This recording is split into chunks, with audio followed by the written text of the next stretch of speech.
So students, now we are going to now that coming to the last subtopic of our chapter, which is special provisions for some states and areas.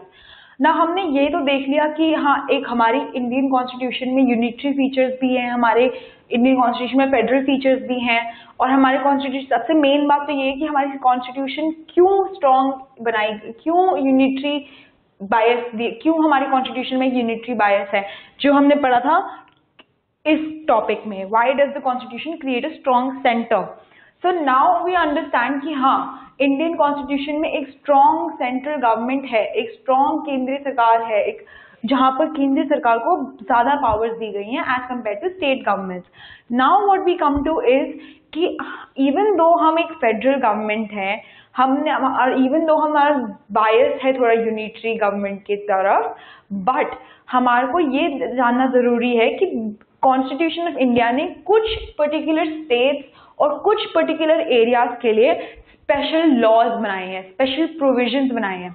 तो इन सारे इन दो particular points में हम ये देखेंगे कि कैसे some special provisions have been incorporated in the Indian Constitution for certain states and areas, and उसके भी अपने reasons हैं कि ऐसे special provisions क्यों make किए गए हैं. ठीक है. So first one is the Article 370, which is the most famous article, which has been under debate in a constant debate, and all political parties keep raising this question of Article 370. ये Article 370 है क्या? So Article 370 is regarding the state of Jammu and Kashmir. अब Article 370 में ऐसा क्या है? Article 370 is the constitutional provision जो Jammu and Kashmir के स्टेट को कुछ स्पेशल पावर्स देता है. This particular article gives Kashmir a certain special status जो किसी और स्टेट को नहीं मिलता है. So अब ये 5 are the features of this particular Article 370. But इससे पहले हम ये देखें कि इन Article 370 में क्या है, हमें ये जानना जरूरी है कि Article 370 एग्जिस्टेंस में आया ही क्यों. So अब देखिए, अब जम्मू एंड कश्मीर की हमें हिस्ट्री के बारे में अगर हम सोचें तो Jammu and Kashmir officially became a part of India on 27th October 1947.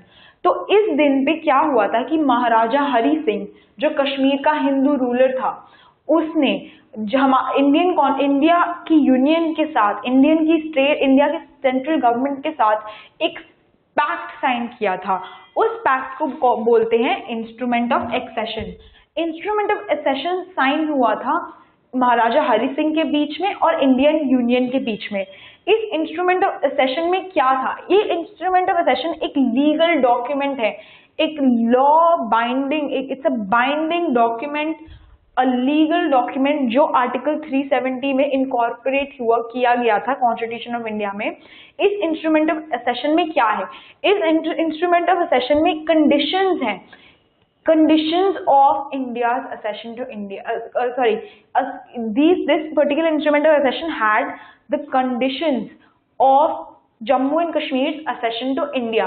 कि जम्मू एंड कश्मीर जब महाराजा हरि सिंह ने ये माना कि जब महाराजा हरि सिंह ने ये डील मेक की थी इंडियन यूनियन के साथ कि हाँ Jammu and Kashmir will become a part of India in exchange for help of the Indian government. इस इंस्ट्रूमेंट ऑफ एक्सेशन में वो सारी कंडीशंस ले डाउन की गई थी कि किस कंडीशन पे जम्मू एंड कश्मीर पार्ट होगा इंडिया का. ठीक है.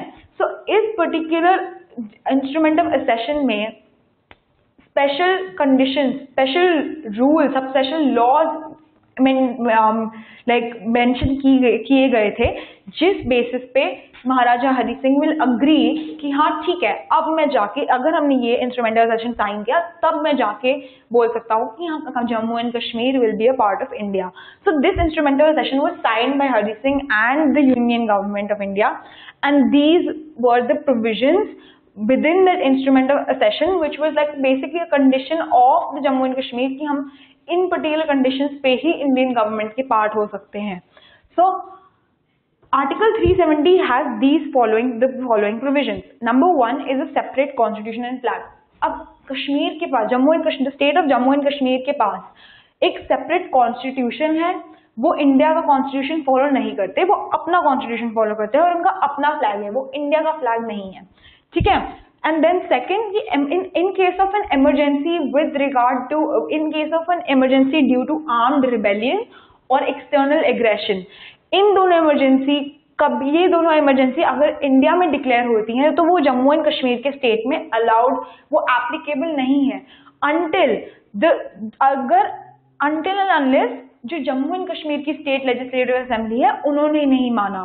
सो they have to take that, like basically the state legislative assembly will decide कि इंडिया में जो इमरजेंसी डिक्लेयर की गई है वो इमरजेंसी जम्मू एंड कश्मीर के स्टेट में डिक्लेयर हो सकती है या नहीं, ठीक है। So the third one is that the financial emergency अगर इंडिया में प्रोक्लेम की जाए तो वो भी जम्मू एंड कश्मीर के स्टेट में एप्लीकेबल नहीं होगी until the state legislative assembly of Jammu and Kashmir agrees, ठीक है।